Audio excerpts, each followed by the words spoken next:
It's BudPod 53. Where's Peter Pan, Smee? Very nice. Yeah? I like that. It's a baker's anniversary. Baker's anniversary, yeah. 53 weeks. Yes. I started referring to the number 2 as the baker's one. So irritating. That's very good. I like that.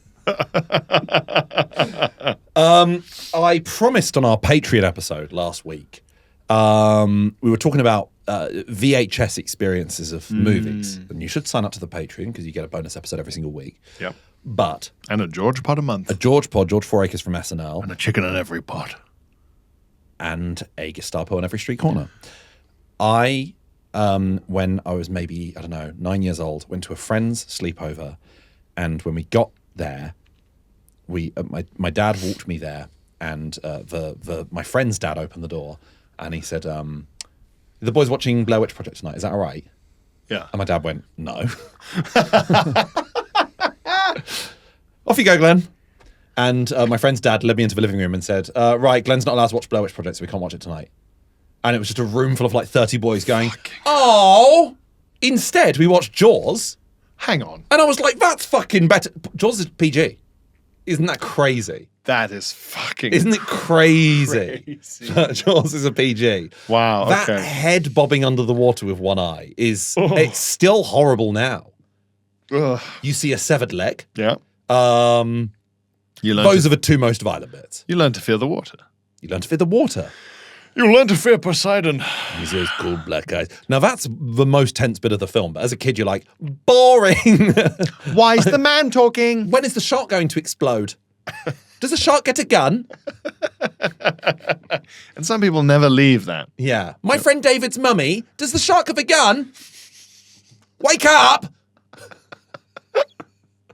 I can't believe the dad.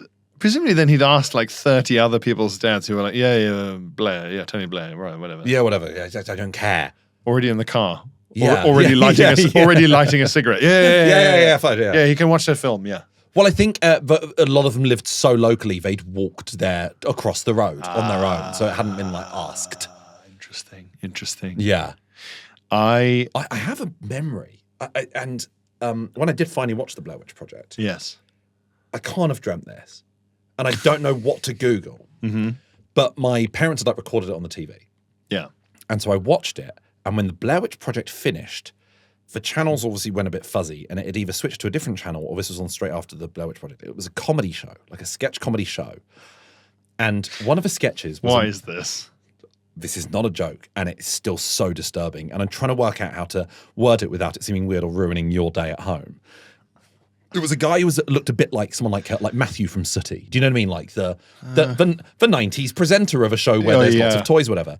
And around him on this couch were 4 or so threadbare, clearly like Teletubbies, all different colours, but were like really tall and just hot, like weirdly threadbare. There's a bit in Bruno where in the movie Bruno, where Sacha Baron Cohen's like jumping up and down and he's got like a big floppy dick and it's that sort of suit. Oh, right. So there's 4 of these things with suits. And they all stand up, and they were like massive dicks. And it's obviously like very funny to the studio audience, whatever, in the sketch. Come on. And then they keep saying to him, "Kissy, kissy," and then they're like putting him in a headlock and stuff like that. And he's like, "All right, come on, it's painful now, it's painful now." And then they throw him down on the floor, and then one of them with their horrible dick pisses on his face, and then the broadcast cut out, and then the tape ended. And I must have been like 10, and I was so scared. It's like a sketch comedy show. How do I Google that? This is not... How do I Google that? You have to get ChatGPT to ask. I was so frightened. This just sounds like a normal 90s naughty sketch show to me. That's what I mean, is in like, it's like monkey dust if it was just in person and human. It was so, but they had these horrible, like, their voices sounded a bit like one of those tubes. It goes, they go, kissy, kissy. Kissy, kissy. And they're saying it as they're pissing on his face. It was just awful.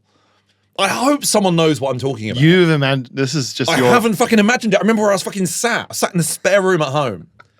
Sat on this red sofa watching it, and I was like, oh, and then the tape just got ejected out the TV. Like The Ring. I cannot stress how frightened I was, but you can't tell anyone that. No, it's hard to Google that. Mum was a Teletubby with a big Willy upstairs. Doing pissing. Yeah. Kissy kissy. Oh, yeah. My mum tells me to evacuate the house, and the police come along and they arrest the clown statue. Yeah. Do you think your parents just thought, Glenn's not going to find the Blair Witch Project scary. Let's make our own sketch. We'll make our own thing. We'll make our own thing for him to watch at the end. Well, my dad would do this on nice. Christmas. My parents said, let's set up a camera. One year when I was like 4, they said, let's set up a video camera on Christmas Eve facing the Christmas tree. Let's see if we can get Santa. And it was like, wow. And then the next morning, we rewatched it about a year ago. Katie's seen it as well. It's like suddenly there was like a tinkling sound of like a little bell, and then my dad Santa appears just on screen, just pops into the living room, and he starts talking about Janelle and Glenn, and they've been very good children this year. And then he pointed at the tree. I haven't seen any floppy dicks at all. They tell me. And each time he pointed at the tree, like presents would pop, like this jingling sound, and the presents would appear. And he did it like. Obviously, the jump cuts are awful when you watch it as an adult. Yeah. But it was like unbelievable. And he was like, ho, ho, ho, bye. And then, fucked off to wherever. But it was, that must have set me back mentally so much as a kid, because it was like I had evidence. I had evidence that Santa's real. Like I'd seen it. It would have been better if they just had lead pipes. For your brain development. I They've given you this insane lie. An Arizona farmer who has been abducted. But I promise they put stuff in my belt. I know that's the stereotype. That's what happened. Yeah, your friends have all got together, spiked you with like hallucinogens, built a UFO, put it on a crane, given it a spotlight, winched you up, given you an enema. Knocked you out. You wake up in bed. Like they've done so much effort. You'd be like, it's entirely fair that you believe this. Yeah, this was. Do you know what? I wanted to do this to the late Nicholas Parsons. Yeah, I remember. So we shared a venue. Sorry, to be clear, when he was alive. When he was alive, Glenn was thinking about he passed away during the Fringe. I think he had to go home halfway through the Fringe and then passed away. It rings a bell. The true spirit of the Fringe. Yeah, still there. Ooh. It was bizarre. He's a very tall man. Very tall and thin. He was 96? Something like that. His show was on straight after mine in the Cabaret Bar in Pleasance. This is like 2019. And I'd finished my show, and he'd be like catatonic and like wheeled in by his wife. And then apparently, just like as soon as the show started, it was like, like he would just be like, and it was called Happy Hour, and it was like, yeah, because that's probably the 1 hour he's like up and about, and then apparently he'd just collapse back into his chair again. It's like when you activate one of those animatronics in a museum. It's a museum animatronic. Yes, yes, exactly. 4 years ago. Yes, Lincoln. Yeah. We would have been playing football with a pig's bladder. Yeah, and then it sort of shuts down again. It's amazing though. When that's like when they find people who've lost their memory, or dementia patients who are classical musicians, and they can still like just put them in front of a piano. It was exactly that. He'd just be apparently was this like phenomenal performer. But his audience was obviously huge Nicholas Parsons fans of a similar similar generation. How mad is it to think he's 96 and the people going to see him are probably 75? Yeah. So it's a 20-year age gap, and they're all still just very old. Oh yeah, I think it's crazy. Like it's mad that it's like thinking about it in school. He's a few years above me at school. Yeah, it's between us and someone who's in their mid-50s. Yes, it's like same exactly. People. You just old blue rinse. Yeah, it's the same. I wanted to, and I never really had the opportunity to, and you'll understand why in a second. It was such a nice, twee, wholesome sort of seeming show, and such a nice, twee, wholesome audience who was there, cozy and settled in for the Nicholas Parsons happy hour. That I wanted, when the lights to go down, because I had access to the venue, to wear a threatening gimp suit and hold 2 large like vibrators in my hand. Yeah, but like ideally sort of neon or like something very shocking. Yes. And I would emerge from the curtain on the stage. Where you'd expect Parsons to be coming from. Like the middle of the curtain. So like the middle of a stage. And walk like I've got two swords, walk towards the front row really quickly, and then complete blackout. And then when the lights come back on, I've gone because I've disappeared back behind the curtain, but they don't know that. And then Nicholas Parsons doesn't know any of this has happened. Yeah. And he says from backstage, welcome to the stage, Nicholas Parsons. And he would just have the weirdest gig of his life and be like, what's up with the audience? They were just really off today because everyone thinks it was a strange part of the show. I just love the idea that people would just be like, oh. Because you jump out of your skin because we're talking like 3 large strides of dun, dun, dun, blackout. And you go, did I just see that? Or even just a really quick like interpretive dance with like what's definitely visibly like sex toys. Yes. All swirling. They're like, whoa, what's happening? And then it's gone. And you, and then in being immediately charmed by a nonagenarian. Yes, and because they're like, he knows what's just happened, right? Because presumably he's hired that person. When will he say what it was? The whole show they'll be going, ha ha ha, I love you, Nicholas Parsons. When will you address? Prime Minister. At the end, he's going to go, and that was my nephew, who I've been discussing. That's what he does. That's his art. So you'd be questioning it for ages, and someone goes, it was probably the dildo gimp that made the audience with me. What? What are you talking about? What the fuck are you talking about? His management saying, Nicholas, we've worked together for half a century. I have no idea what you mean by dildo gimp. Well, everyone at the venue assures me there was a dildo gimp. Yeah. Nicholas, I've never heard you use either of those words. Is this like a phonetic alphabet sort of thing? You know, your postcode ends in DG. The Director General? Is it a 9 dildo gimp? The DG of the BBC. Yeah. No, not the guy in charge. The guy in the basement. It is a fun thing to do with phonetic alphabet when if Kate and I are reading out like a code. You sometimes go, so it's like F, that's F for fuck your dad. D for dad's dick. G for going to fuck your dad. Then 3 times for fuck your dad.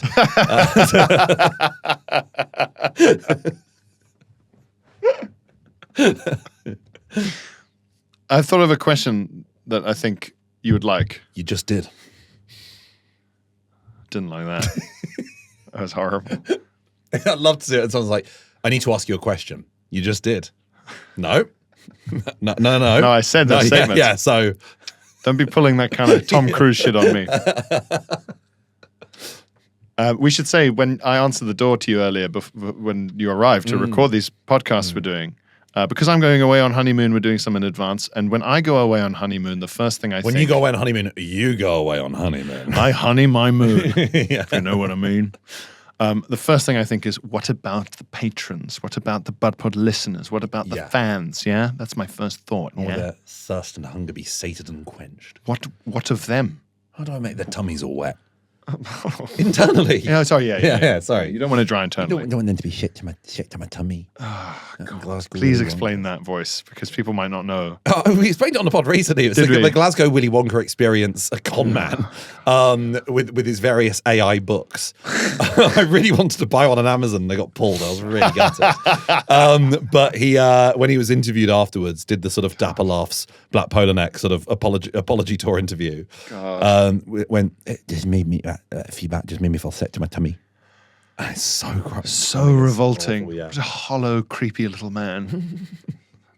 Oh no, it's the unknown. Yeah. It's the kid starting to cry. Phenomenally wet and phenomenally dry.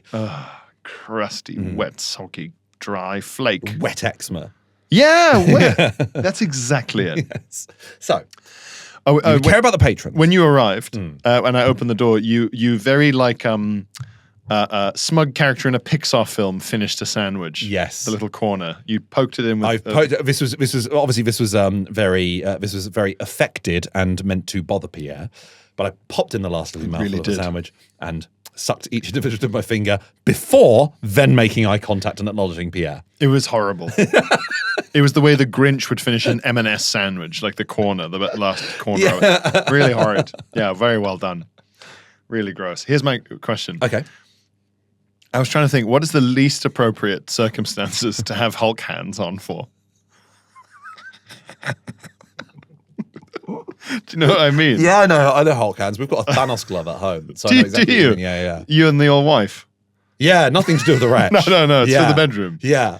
So the Thanos glove is the one with the weird jewels on. Yes, and I've got to say as well, the wretch when he goes to nursery in his backpack, got to have a spare change of clothes because it might get muddy or sweaty or might piss himself or whatever.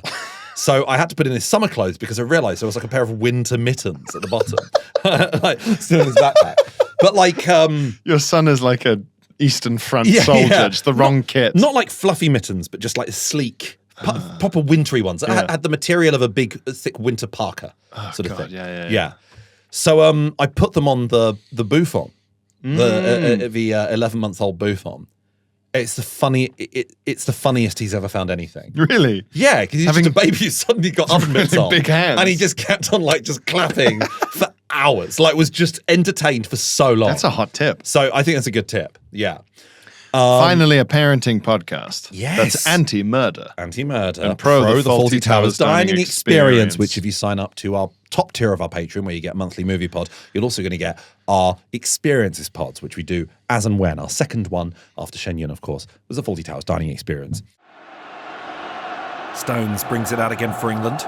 Croatia still penned inside their own half. England have really controlled proceedings since Jude Bellingham's early opener. 60 minutes in, England dominant in their opening game of the 2026 World Cup in Dallas. Stones to Rice. Simple pass across to Elliot Anderson. He's seen plenty of the ball tonight. Out to Reece James on the right-hand side.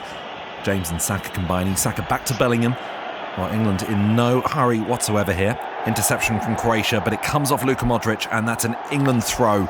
60 minutes in, and we're going to see Thomas Tuchel's first change of the match. Plenty of players warming up on the touchline. And there is a change coming for England. Esri Konsa's evening is over. Well, coming on for her international debut is Queen Elizabeth II. Absent, of course, from the 2022 Qatar World Cup, having passed away just months previously. But a surprise call-up in the last few weeks does appear to show Thomas Tuchel does trust in our mum.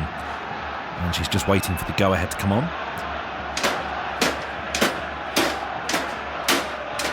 An imposing presence at the back, 38 feet tall, of course.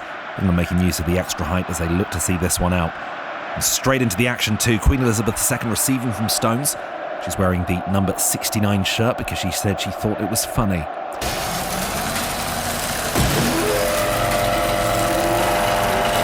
Brief laser discharge from Her Majesty there. Catches Mateo Kovacic. Oh, referee says no physical contact, so no free kick there. Croatia will have to continue with 10 men. Lots of bone and viscera on the pitch there. Both sides will have to be careful not to slip in it. Play goes on. Stones loses it in the centre circle. Perisic trying to break forward. Oh, he is inadvertently underneath the left foot of Queen Elizabeth II. Unfortunate moment there for Ivan Perisic. Croatia now down to 9. I'm not sure if you heard that. Our mics picked that up. Trash talk from the substitute there. England restarting with Pickford, who really has had very little to do. James combining neatly with Saka. England just circulating possession now. The crowd perhaps wondering whether England might push for a second, but they're quite content because, oh, Elizabeth on the ball now, striding forward. Ice blast there, taking out not only the East stand, but all 4 of Croatia's defenders. Forward to Kane. Oh, and with that, the ref blows the whistle. Croatia down to 5 men, all subs used. They forfeit the game. England are awarded the win, 3 points. It's all thanks to that goal from Jude Bellingham. While the players are celebrating, the surviving crowd ecstatic. The best possible start for Thomas Tuchel's men. And with that, the super sub is blasting off to a home in space.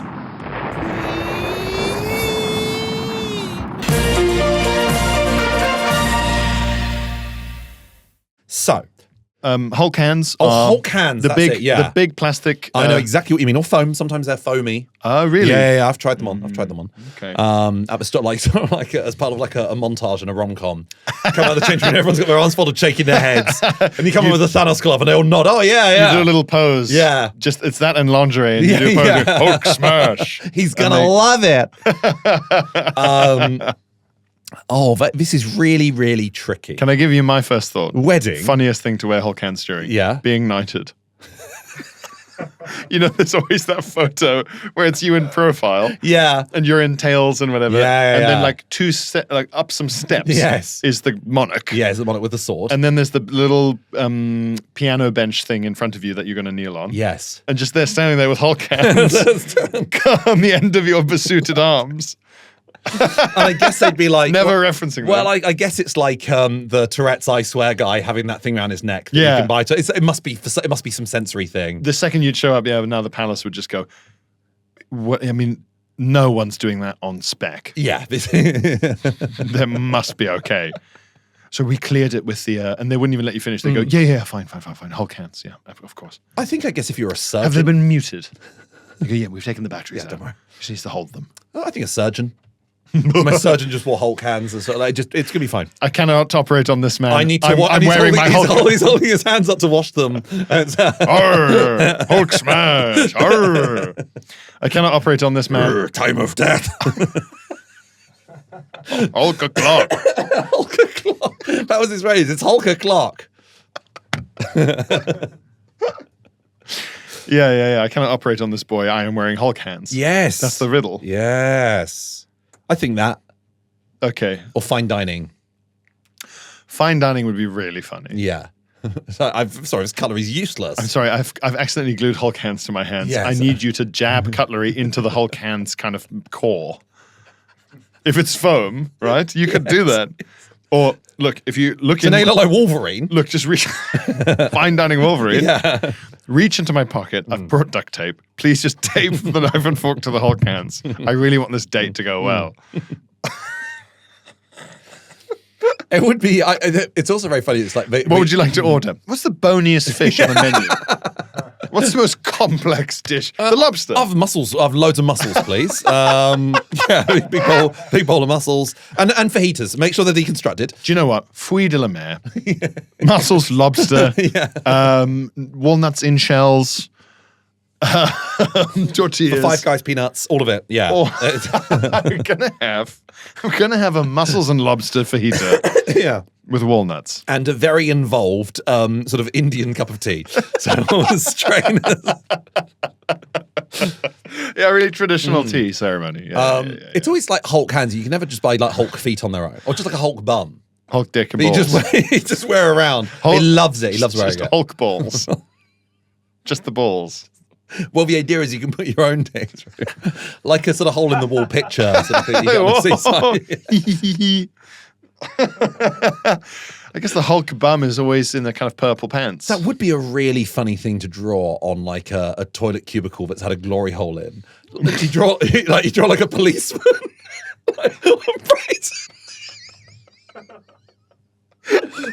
Come on, just let me get on with you in it. That's really fun. Let's go.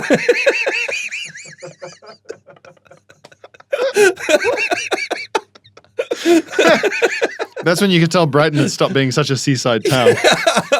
When erect dicks kept coming through the fun seaside postcard images.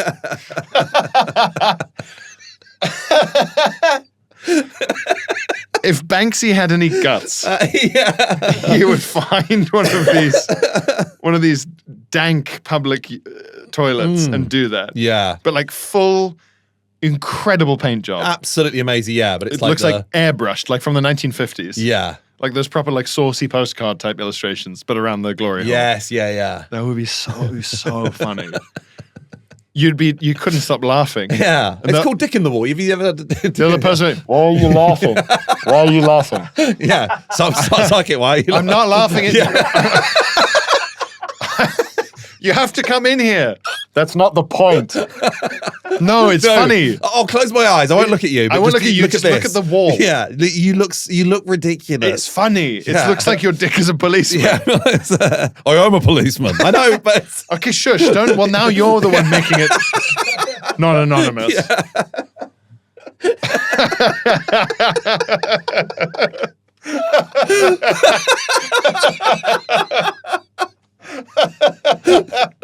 yeah. I'm not laughing at you. It's a silly. It's romantic. It's romantic. I promise. I'm being serious. It's like a bit of baker. I think she's a just give me baker. second. Okay. Trying to describe it like charades over the wall. You look like a buxom lady with a big dick coming out of a swimsuit. It's funny. It's funny. It's like there's a very buxom lady in a swimsuit whose face is an You're gonna go to adult. boys' ice cream. It's funny. Her entire head is an adult man's dick and balls. It's like something from an Aphex Twin video. It's kind of Ow.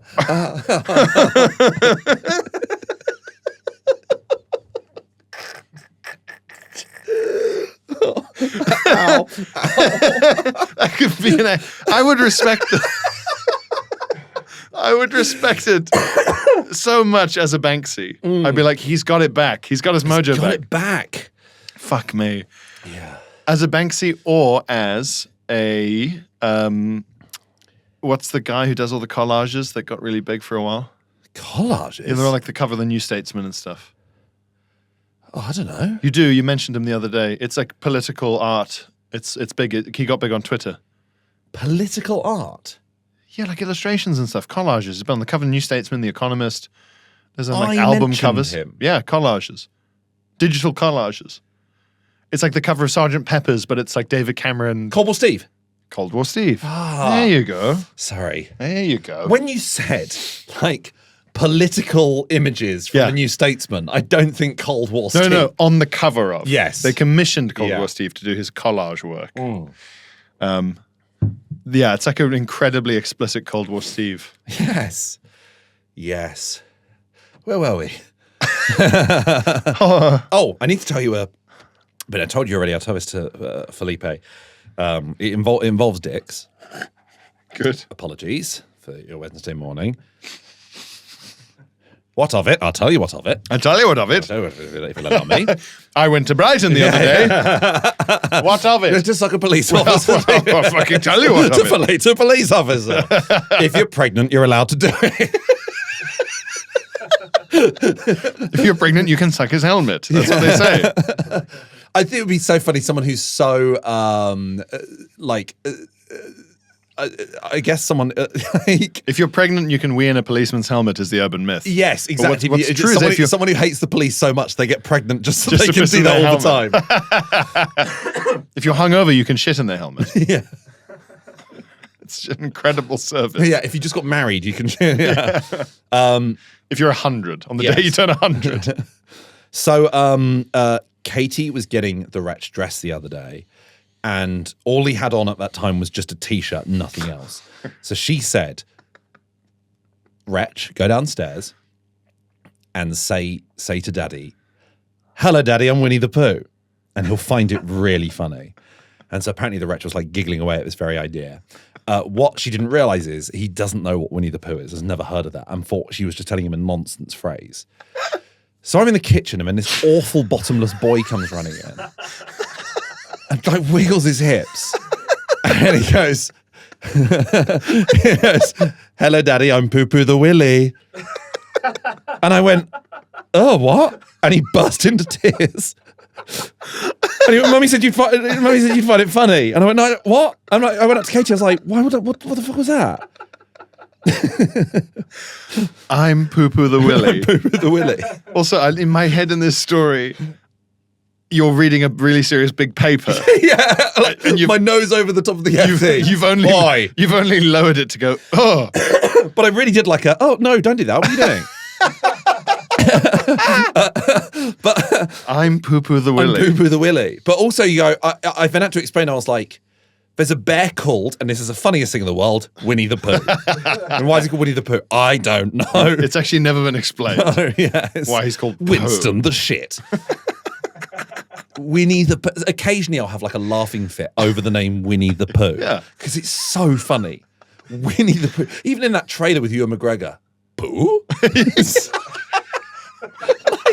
Call him anything else. That clip is so funny. Especially because he's saying it while looking at his own ass.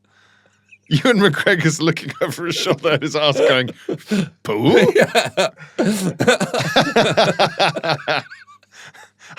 Someone sent me that clip once with a caption, when you're really hungover on the tube home the next morning and you sneeze.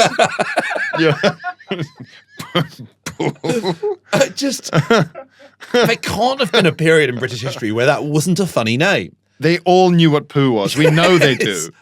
But like, I've been to that house and played Pooh Sticks on the bridge or whatever. And then having a game called Pooh Sticks within it is just so, yeah. for fuck's sake. Yeah. I cried laughing relating that story to my friend John, who you know. Yes. And he cried laughing hearing it. Great. Just the idea of someone saying, I'm Poo-Poo the Willy. But also your mother saying, go downstairs, shake your dick and say, I'm Poo-Poo the Willy. Your dad will love it. I find that really funny. And then you just tutting. That's going to be his origin story of that should be so wicked. Yeah, yes. Also, John and I agreed that if anyone came into a room and said, I'm Poo-Poo the Willy, we'd laugh immediately. We'd pathetically laugh immediately, like the stupid children we are. Yeah. It's not much more mental than I'm Winnie the Pooh. Winnie the Pooh. Yeah. It must be strange with kids because you sort of presume that they're somehow ambiently absorbing popular culture for children like Winnie the Pooh, but then you sort of remember, oh yeah, I guess it's not as around, or if I don't choose to show it to them, it doesn't go in. Yeah, I'm not showing them fucking the magic roundabout. Oh, yeah, exactly. Yeah. He doesn't know about Rosie and Jim or like Jack and Jill went up the hill. Doesn't know any of that stuff. Yeah. Oh, he's a fucking idiot. Well, she died in a car accident. Rosie. But yeah, the puppet. Not on the canal boat. And he, no, we're just talking about Rosie and Jim. Yeah, she died in a car accident. The puppet died in a car accident, and then Jim never got over it, and he blew his brains out like a few years later. He ate his gun. He ate his gun. He mashed it in his felt mouth. Finally got a hole in it. Yeah, in his flat tongue. Awful when they eat. Oh, like Dolmio puppets. Yeah. They should show, right, put your money where your mouth is, All right. Dolmio. Show them eating those felt mouths, mushing it together. Mushing bolognese. Jesus. It's truly like something from Hellraiser. Someone just saying, not even saying eat, just saying, show me what they do with the bolognese. Yes. Show me what they do with it.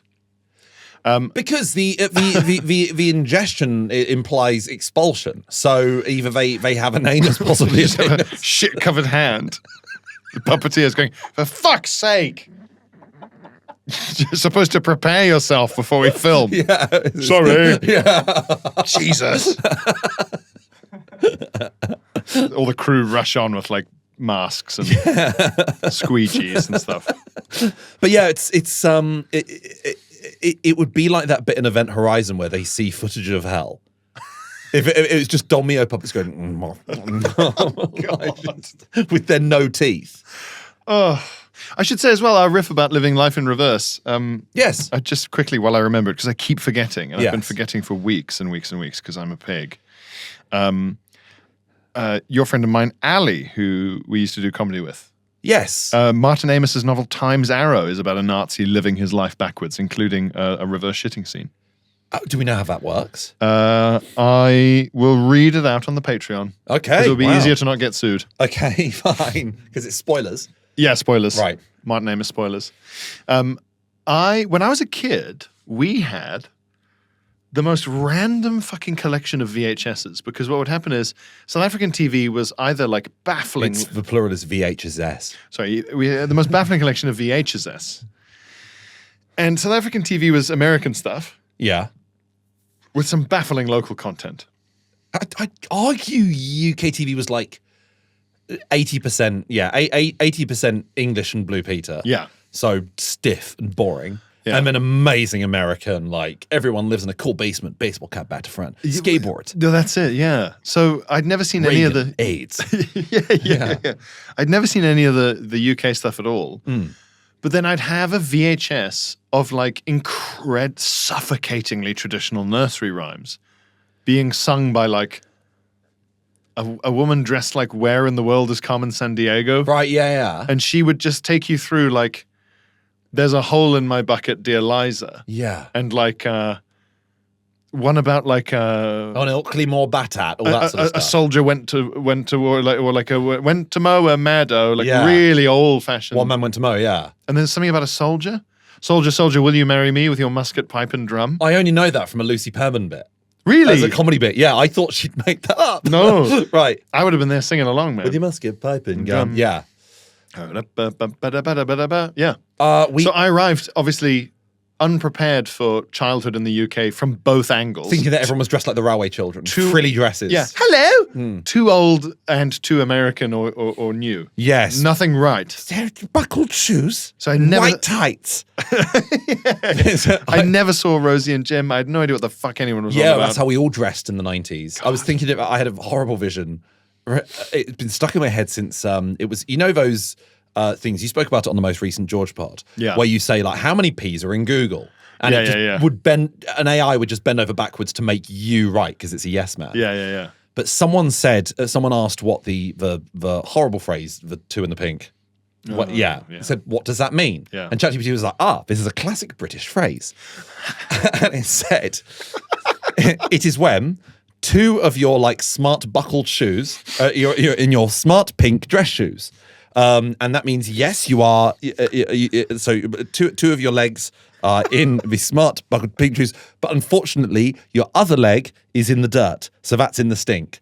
So it's like this horrible image of this three-legged girl in a party dress, like ballet shoes. Still somehow, it was like, and it's a wholesome phrase. Still somehow walking through shit. Yeah, walking through mud. Oh no, she's left one of her pink ballet shoes in the mud. You know, so the her stinky third leg mud. is drowning. Stinky mud, or poo as it's otherwise known, essentially. Come on. Yes. It's such a horrifying image of a three-legged girl. Who's told the robot that? Yeah, who told you this? You'd be standing up at like Google HQ saying, who told the fucking robot this? Who told the robot is about that not? No, it means the shoes in the mud. Someone, Darren, where did you get that? Someone British has put that on Reddit as a joke, and the robot's eaten it, and now it knows that forever. Fucking hell. So, anyway, so Railway Children Nurseries, we had a VHS of Carol Vorderman like doing maths for you, and it would cut to like two like teenagers with like baseball caps on backwards, sunglasses and like a big stereo like over their shoulder. Yeah, and they're like 1 + 1 = 2. 2 + 3 = 5. And it was like, no, you can't tell us this is cool. This isn't good. Like, actually, when you think about it, numbers are really awesome. Wow. It was such like a dated version of what's cool as well. We had like such dated like French textbooks at school. Yeah. And even in like high school, even in secondary school, there was one of our French textbooks. It was like it was talking about like what cool is in French, and it was like a cool teenager, and it was someone from like the late 1970s, black and white picture because the textbook was so old, but with like their collar up and smoking a cigarette. And so it was just my image as a kid was if you went to France, every teenager was in like disco clothes, motorcycle jacket, hair sort of gelled up like a teddy boy, going cool, modern, cool, cigarette, c'est chouette. Cool, yes, it's sunglasses, le toilette. Regardez la table, non, it's cool. Punk. Yeah, spelled Ponque. Yes. Ponque. Yeah, the music Ponque. Yeah. Ponque Republique. Ponque. Listen to Ponque Republique. And then the other weird VHS we had was Le Pétomane. Fuck, of course, yeah. The man with the elasticated anus. Again, French. Yeah. Who could inhale air through his bum and do these odorless farts to whatever sound he wanted. Yeah. And he was a very popular performer. The Patriot. And it's like, it was a movie. Where my dad got this, I don't know. It was on like the fucking dark web. I think if someone delivered it to it, like someone like dropped it off one evening. And it had like squad inside Le Pétomane. And the film only goes on for like 65 minutes. Yeah. And it's in black and white, and it ends with him, farting the last post, because it's the war was coming, and he thought it would be inappropriate to carry on his farting performances. But it talks about how like he had like difficulty, like he had issues in his later career, and he just like shits himself on stage. Career. My God. But it was like my dad was it was like seeing a 5-year-old being like tickled. Oh man. He just couldn't, it was so weird seeing my dad just couldn't breathe. It's so funny though, when you first discover this phenomenon. Oh, I yeah. mean, fucking hell. Yeah. There's videos of people doing it in the modern day. I think you can watch Le Pétomane on YouTube. I think the whole film's on, We would get our VHSs from like the mall, but not from like a Blockbuster. They'd be like, sometimes inside a shopping mall is are kind of like market stalls on wheels almost. Yeah. The way like muffin places often look. Yeah, in the centre. Yeah. In the centre, we can get a pretzel. Or get your nails done. Yeah, exactly. Massage chair, maybe. Yeah. Jacked off by a shoe shine boy. Gives you hot tips. Yeah. And a hot tip. There would be... Hot. The idea of it, the friction makes it hot. Like starting a fire with Ray Mears. Yeah, kindling. That's how Ray Mears does it to himself. He just... on the sides. Rubbing either side of his dick. Smoke stuff. He goes, it's happening. It's survival, Cook baby. a fish on that, yeah. You could cook a fish on it. Yes. That's your pickup line. So it was almost like a sort of mobile library. Well, there was just this place that's... Like take a book, leave a book sort of thing. Is where you got your VHS. Yeah. Or you could have cooked a fish on it. It was just a bunch of VHSs for sale, seemingly at random. Or the way there's that big stall of books under Waterloo Bridge. Yes. I would describe it as petrol station DVD. Or garden centre DVD. Yeah. Garden centres have the fucking strangest selection of was it released in cinemas? You won't find it here. It will be like BBC adaptations, like Goodnight Mr. Tom, or like Nicholas Nickleby on VHS or DVD. Or documentaries. It was war documentaries. So many. And then something like, oh yeah, no, that was an ITV two-parter, so that's... So we get these fucking tapes at random, and my older sister, when kids get obsessed with just one film and want to watch it constantly, every morning. Yes, for me it was Salo. What is that? It's a joke. It's horrible. It's a horrible film. It's horrible film. Okay. Yeah. For me, it was Pinocchio.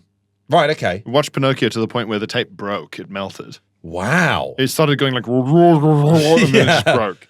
But that's only as creepy as much of Pinocchio when they turn into donkeys. Oh, yeah, it's horrible. I don't know why I loved it so much. Yeah. I have no memory of watching it, so I must have been very small. My older sister became addicted to one.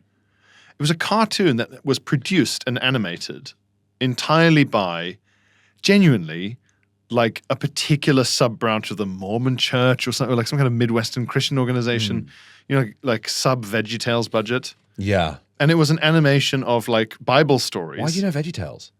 I had American friends growing up. Wait, is VeggieTales that old? VeggieTales is American from like 30 years ago. It's been going forever. I thought it was like... I'm thinking of something different. I'm thinking of Veggie Saws. It's a kid TV show where it's like dinosaurs, but they're like they're sort of kind of made out of like broccoli and stuff like that. Okay, no. VeggieTales is actually probably the opposite in the sense that I'm pretty sure it's creationist. Right. It's vegetables learning about Christ in a very dogmatic Protestant evangelical way. Right, okay. No, it's incredibly... Okay. Lots of leeks being abused by high-ranking turnips. Kind of, learning about sin and stuff. It's very, very down the line. It was an animation of the fall of Jericho. But when I say animation, like a movie, a film is like 24 frames a second. Yeah. And a good animation has to be at least 20, really. It's like maybe 2 frames a second animation. So like a PC can't handle like GTA. Yeah. Like that. Of like the fall of Jericho and the trumpets playing and stuff. And my older sister just watched the city of Jericho fall to the trumpets of David or rubbing whatever. her hands. I have a weird every day for years. This wasn't for years, but when I was maybe like 6 years old, my sister and I every day would watch the same episode of You've Been Framed that we'd taped. And I'll tell you for why. I don't know why we taped it as if it was appointment television. I was told that on this episode, there was the first thing was a naked woman. Who told you that? Yeah, someone at school. Obviously, it wasn't true. The show was on at like 5 p.m. Yeah. Jeremy Beadle wouldn't have allowed it. Right in the middle of You've Been Framed, a naked woman tumbling down the stairs. Yeah, sliding into a patio door. You're like, oh. Dead? Is that stuff? Oh my God. It's like a paranormal activity. And she's at an angle where her legs are above her head still up against the glass. You're like, her neck doesn't go that way. And then you go, wait, this is being filmed from outside the house. Yeah. And it keeps getting closer and further away. And incredibly creepy. Then it was a really funny bit about someone digging dirt in the garden. Yeah. We were told that, and what happened was the episode we taped, it started off fuzzily, and it started like 3 minutes into You've Been Framed. So I would watch the same episode every day in the hope that, maybe if I watch it today, the tape will correct itself. And today the tape will start from the beginning, and we'll see the naked person. But obviously it never did. Now I could never tell I could never tell my mum that's why I was watching You've Been Framed. So what would happen is I'd start You've Been Framed and it would show like a bulldozer tipping over or whatever, and I'd be like, fuck! But obviously I had to commit to the bit and carry on watching the rest of his You've Been Framed episode, even though I knew, well, I've seen this bit loads. Like someone pretending to walk past the Berlin Wall just because you're walking a dog. Yeah. No, I'm still, I'll watch the rest. You know, I love the it. rest of this episode. I love. You know, it's my favorite. It makes me laugh just as hard. All that cake really has fallen off, hasn't it? Fucking hell. Yeah. It's so hard, I imagine, to explain to people who are growing up now, right? When you're old, you'll be like, I was so desperate to see any naked person that I trapped myself in like an infinity loop of people tumbling downstairs. Half an hour of Jeremy Beadle every day. Of snuff. Some people would look so injured. In the hope that some fuzz would manifest into the shape. Yeah. And if it didn't, then I must have done the ritual wrong again. I put the pebbles in the right shape, put salt around the outside of the house. What am I doing wrong? It is snuff. Yeah, fully. Ugh. I think that's how I got away with it, yeah. So I never liked Faces of Death with Harry Hill. So with Lisa Riley. So often it was an old lady, and that was the ones where I was like, they're brittle, man. Yeah, being fished out of a canal, motionless. Fully floppy. An old lady at a wedding being like put through a table like WWE, and you're like, well, she's dead. Yeah. Or at the very least, like... Guy's parachute not opening and he lands in a greenhouse. Yeah. Oh. But even the old lady falling at the wedding, you're like, well, she's fully purple now. Yeah. For like months. She's like the color of Barney the fucking dinosaur. Yeah. I know that much from having a grandma. Sometimes there's to be someone at the gallows. Like really ancient footage. Whoa, what? Yeah, and crazy. Like, the date in the corner is like 6th of April, 1533. What the fuck? It does look fuzzy. Wait, what? Yeah. Well, to be back then, £250 is a fucking lot of money. Well worth time traveling and filming that. Fucking hell, wow. Free post that You've Been Framed. Send it there. Ye hast been framed. Yeah. Ye hast been framed. Thou hast been framed. I've spilled the milk. It's also a crazy title for a show. Doesn't make sense. Doesn't make any sense. Framed. You've been framed. Framed for what? Yeah. Crime or clumsiness. Yeah. So they're not real then? No, it's real. Right, so it's not frame up. Yeah, so you've been framed. It's like shows It'll Be All Right on the Night. What's a fucking mouthful? It'll be all right on the night. Yeah. Oh, man. They didn't have to try in those days. They knew people would watch. Well, it's still on. Katie, What? Katie wrote on it. What? Tom Allen, I think, does a voiceover. So Katie was writing his jokes. But you're supposed to be standing in that studio like that smarmy old man. It's like You've Been Framed. It's all voiceover now. You've Been Framed used to have a fucking house. Oh my Jeremy Beadle would present it from a weird little house in a studio. So in the television studio was then a weird, like, sort of strange Lilliput house. I never saw the Beatle version. You should. You must. It's really good. It's before it went off the air. You've Been Framed Breakers Beatles version. Yeah. The Beatle cut. Release the Beatle cut. So he could go to his grave in Highgate Cemetery. It's near to Karl Marx. It's Jeremy Beadle's grave. Two titans of the... Yes, of communism. Fucking hell, man. So Katie wrote on it genuinely about 5 years ago, and one of the episodes aired maybe 2 weeks ago. What? Yeah, it just takes so long for them to, because you've got to agree. The people. I think you've got to agree to be on it. So a friend of mine, Anna, is an ITV journalist. Yeah. And she was attacked by like a pigeon or something on like ITV News. So they got in touch to be like, can we have that on it? It'll be all right in the night. And she was like, yeah. Wow. Yeah. God. Okay. So they do get like your consent. It's not like a humiliation thing. No, oh my God. That's such a long lead time. Isn't that crazy? I guess people are just more professional. You watch stuff of like long dead presenters. Not enough mistakes. Yeah. Everyone's really good. Sorry, lads. Yeah. Well, speaking of being really good, it's time to go to the Patreon. Yes. Where I'll read out an extract about someone doing a reverse poo. And that's worth the fee alone.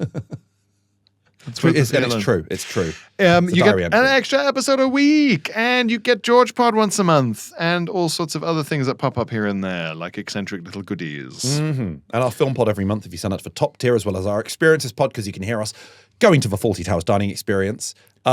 Also, go and see Pierre at the Edinburgh Fringe, and Yes, please please. come and see me at the Edinburgh Fringe. Yes, please. I'm on at 11 a.m. at the Monkey Barrel for the first 2 weeks of the festival. You're there for the whole month. Yep.